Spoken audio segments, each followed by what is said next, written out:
No üldlevinud müüt LED-i ehk valgustjoodi kohta on see, et ta on liiga väike, et anda piisavalt valgust, seega siis ei sobi ka üldvalgustuseks. Vastab see siis tõele? Tegelikult ei vasta.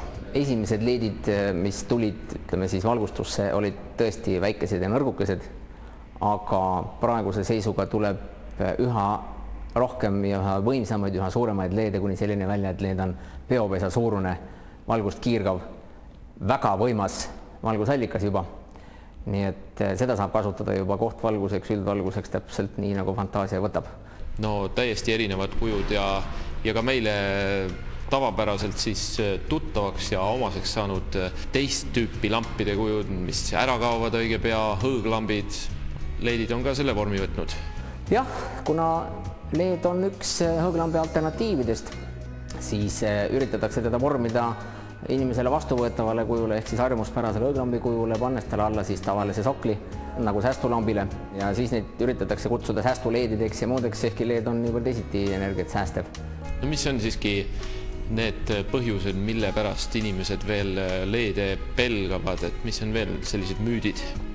Noh, üks küllaltki levinud arusaamine on see, et LED-id annavad külma valgust ja sellel on oma põhjus ka. Nimelt LED-i võidukäik algas lõunamaadest, soojadest maadest ja seal ei olnud seda sooja toone esiteks üldse mitte tarviski. Aga inimestel ei maksa enam peljata, sooja valget LED-i tuleb praegu üha rohkem müügile ja varasemate aastate nuhtlus, mis oli, et soojavalge LED oli hulga vähem valgust andev kui külm, ka see on nüüdseks läinud otse vastupidises suunas, tihtilugu soojavalged annavad jälle rohkem valgust kui külmad LED-id.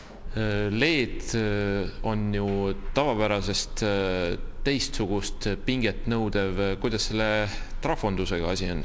No see on siiamaani olnud LED-ide võidukäigu juures üks raskemaid momente, et väga paljud erinevad LED-id vajavad väga erinevaid voolusid ja erinevaid trafosid ja elektroonilisi lisaseadmeid.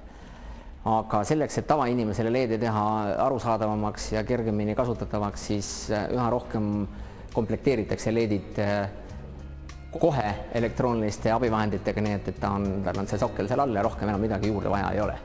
Nii et igale LED-ile ei pea tingimata trafot juurde panema.